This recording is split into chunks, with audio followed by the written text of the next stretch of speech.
প্রতিদিনের মতো সকাল সকাল ঘুম থেকে উঠে কাজে লেগে পড়েছি। সকালবেলা ঘুম থেকে উঠে বাসি ঘর ঝাড়ু দিয়ে তারপরে প্রথমে চলে গিয়েছি রান্নাঘরে গিয়ে সকাল সকাল নাস্তা রেডি করে নিয়েছি, কারণ হাজব্যান্ড এবং ছেলে, দুই বাপ ছেলে অফিসে চলে যাবে।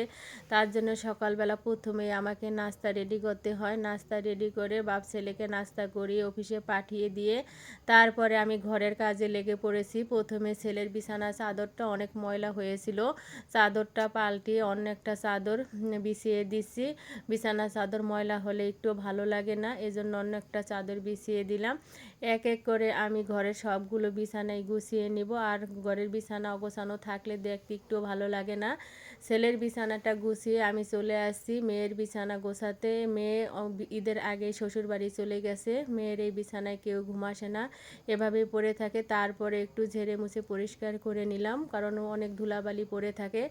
তারপরে নিজেদের বিছানাটাও গুছিয়ে নিলাম। এক এক করে সবগুলো বিছানা গুছিয়ে নিয়েছি। তারপরে ঘর দোর ঝাড়ু দিয়ে পরিষ্কার করে নিয়ে আমি চলে গেছি রান্নাঘরে।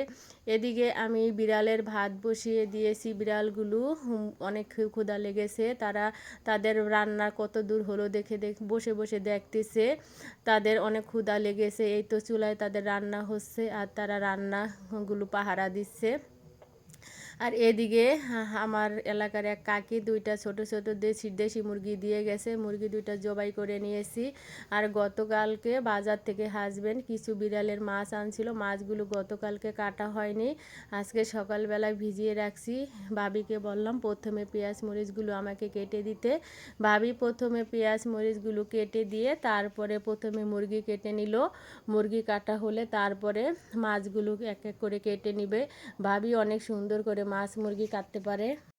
এদিকে আমি মুরগির পা আর পাখনাগুলো বাছার জন্য গরম পানি করে দিয়েছি। গরম পানিতে পা আর পাখনাগুলো চুবিয়ে বাছলে অনেক সুন্দর মতো তাড়াতাড়ি করে বাছা যায়। ভাবির মুরগিগুলো কাটা হয়ে গেছে, এরপর গরম পানির ভিতরে মুরগির পা আর পাখনাগুলো চুবিয়ে নিল। এই তো অনেক সুন্দর মতো ভাবি এখন এগুলো সহজেই বেছে নিবে, অনেক গরম পানিতে দিলে সহজেই বাছা যায়।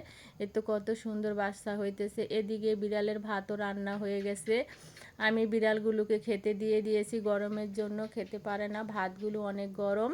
ভাবির মুরগি কাটা শেষে তারপরে ভাবি এখন আস্তে আস্তে মাছগুলো কেটে নিছে, মাছ কেটে মুরগি কেটে দিবে। এদিকে আমি অন্য অন্য কাজগুলো করে নিয়েছি। দুপুরে রান্নার জন্য যা যা রান্না করব সব কিছু আমি গুছিয়ে নিয়েছি এবং সংসারের অন্য অন্য কাজগুলো আমি করতেছি।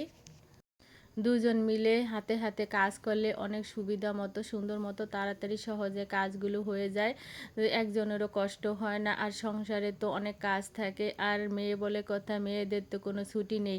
আমরা বাড়ির বউ, আমাদের কোনো ছুটি নেই। ঈদে তো কত মানুষ কত জায়গায় বেড়াতে গেছে, আমরা তো এখন পর্যন্ত কোথাও যেতে পারিনি ঘর সংসার রেখে।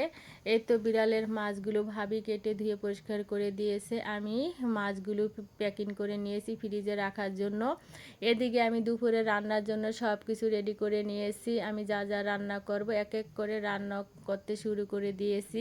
আমার আস্তে আস্তে এক এক করে সব কিছু রান্না হয়ে গেছে। আজকে আমি রান্না করেছি দেশি মুরগি আলু দিয়ে ঝোল, পুঁই শাক ভাজি আর ডাল, সাদা ভাত, সাথে দুধও জাল করে নিয়েছি। আমার ছোট পরিবারের ছোট সংসারের জন্য অল্প অল্প রান্না, আলহামদুলিল্লাহ। সবাই ভালো থাকবেন, আল্লাহ হাফেজ।